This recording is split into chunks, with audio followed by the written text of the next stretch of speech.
everyone, this video is a focus video of longer overlapping fur which I did for my Patreon channel. For part of my Patreon, I submit polls so that my members can choose the focus study topic of the following month's video when it is uploaded. I like to upload some bonus videos when I can, and this was one of them. I submitted 4 reference photos, and this is the one that got the most votes that my Patreon members would want me to draw. So this is quite challenging because the fur overlaps in many directions. It has various clumps and clusters, and then the details that overlap on top as well. So it is quite a complex one, but if you break it down and focus on smaller areas and just each section at one time, I do find it much easier to tackle. So if you would like to watch the full just over 1 hour version of this tutorial in real time, nothing sped up, then head over to my Patreon channel, which is linked in the description below. So you may have heard on my other YouTube videos that I use a soft pastel sticks sanded down on a bit of sandpaper and then picking up that pigment with my soft tools and directly putting that to my paper. That's how I like to do my base layers. I find that it gives a really nice foundation, and as you can see, I never just put one solid colour down for my base layer. In my Patreon videos, I talk about it a lot. I think the base layers are really important, and it's something that I think can create so much more realism if it's done properly. So it's something that I spend a fair bit of time doing, although it's a quick process when you are putting the pigment down like this. It's very similar to pan pastels. I do have some pan pastels. My Patreon members have asked me to try them out and give them a bit of a review, so I'm in the process of doing that, and I have found some very interesting things when working with them and the techniques that I like to use. So once I'm confident that I found how to use them with the techniques, because at the moment, like I say, there are a couple of things which I found quite interesting with them. I will be making a video of that, but and that will feature a line tutorial, so that will be something that's coming up. But once I've worked on my base layers, that's when I start to then go back over and add my detail with my pencils. Now, when I say that I'm adding detail, I'm not adding the detail that you can see that's closest to the viewer, such as the whiskers. That is the things that you need to leave till the end. They overlap everything else, so you really don't want to be putting those finer details in now. What I'm doing at this stage is more about refining my base layers. So I'm going in with my pencils, just making sure I've got my lights and my darks accurate, and I'm already starting to indicate at the flow and direction that that fur is travelling in. In the 1 hour version, I talk through about how I break down my reference photo into various layers so that I can make sure that I'm creating as much depth as I possibly can by isolating the layer that I'm working on at that time. Like now, you can see I'm just refining where my main sets of shadows are. That's really important because they are at the back of everything else. These shadows need to be put in before you start overlapping with the details, like what I'm doing here. And I personally feel that by adding these shadows in first and overlapping the details on top, just exactly how they would be in the real life animal itself, creates far more realism in the fur, and your portrait is going to look that much more softer, which for this type of fur is exactly what we're going for. So you'll see as this video progresses how many layers I'm putting down. There is so much pastel on this paper, just even in this small section on this corner, and I'm not even finished yet. I do believe that Pastelmat, in my opinion, so far, out of all the papers that I've tested, is the one that allows the more realism. That's because it allows you to put pretty much as many layers as you want, as long as you don't feel the tooth off the paper. One of the most common questions that I'm asked is, my pastel pencils glide over the top of my base layers. Most of the time, 99% of the time, that's because the tooth of the paper has been filled too soon and the pencil pigment can't grip to that paper. Now, normally, because I hate throwing artwork away, if that was me, I'd be applying a workable fixative to it to try and get some of that tooth back onto the paper. That will then allow you to add some of these details back on top. But if you're using pan pastels or soft pastel sticks directly to the paper, always try and make sure that you use a light hand with not much pigment on your applicators, because if you do feel the tooth of that paper in your early layers, it's going to really limit how much detail you can put on top.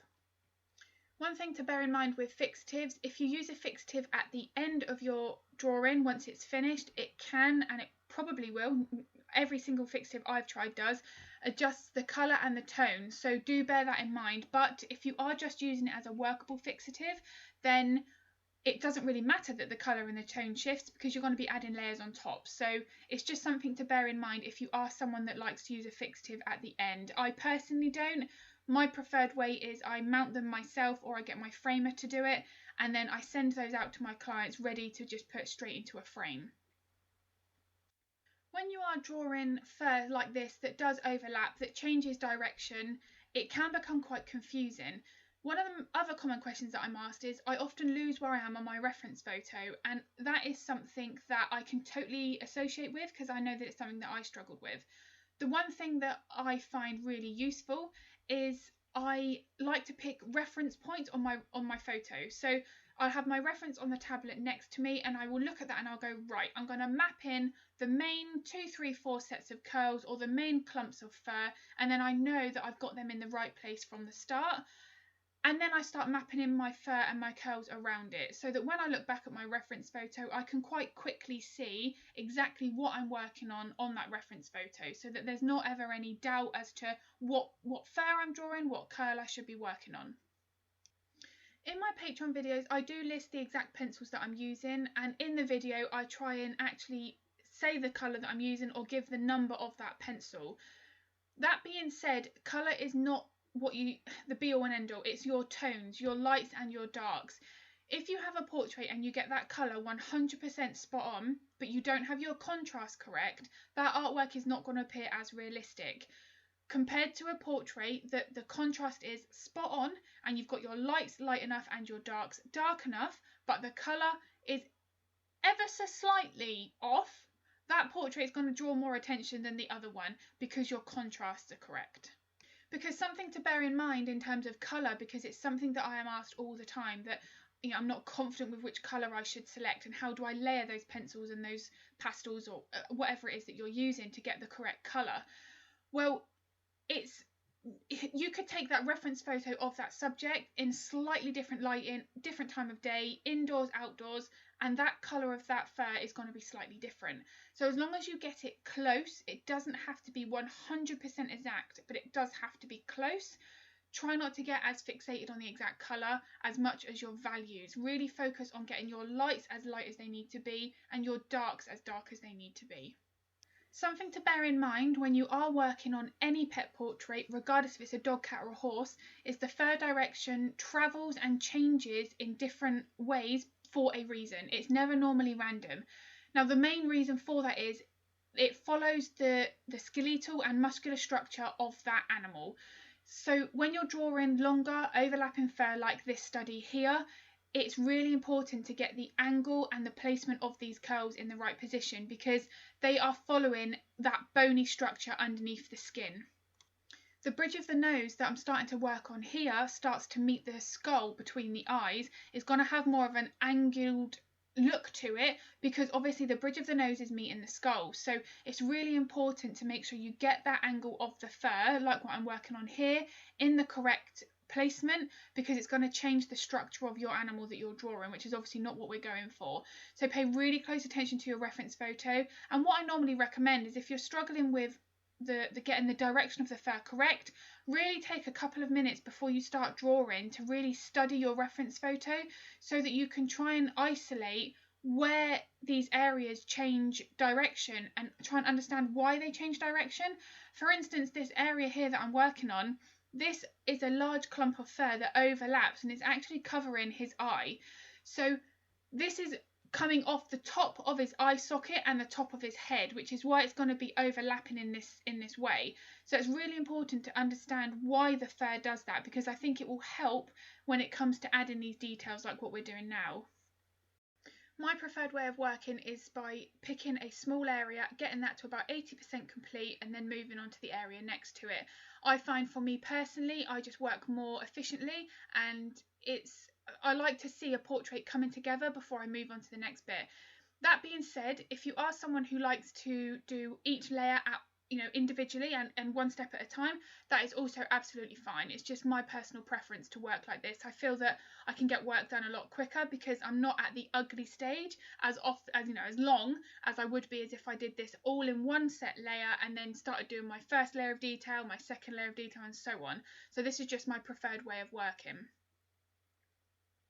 But it comes together nicely. It comes together quite quick. Like I say, in my Patreon video was a 1 hour and no part of it is sped up, just an hour and 15 I think it was. No part of it was sped up. So it's a really nice study. It's 4 inches by 3.5 inches, so it's a really nice study to start with. When working on fur like this, the one thing that's going to make it far more realistic and take it to the next level is making sure you get all these details, like what I'm working here, in place.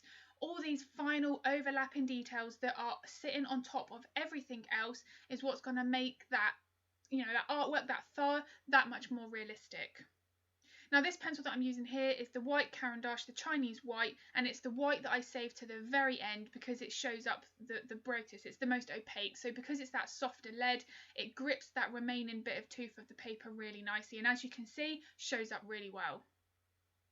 My go-to white pencil is usually the Carbothello, but the one thing that I always recommend is not to use the Caran Chinese white too soon, because as it is your brightest white, it means that you've not got anywhere else to go in terms of your brightest values. So it's, like I say, it's the one that I keep to the side and that I use at the very end. So here is my finished study. I hope this video was of use, and as I say, if you do want to see the longer version, the link to my Patreon channel is in the description below. So I hope this video was of use. If it was, I'd really appreciate if you give it a thumbs up, it really does help. And if you want to get notified of future content, hit the subscribe button and the bell button, and then any future content that I do upload you should get notified about.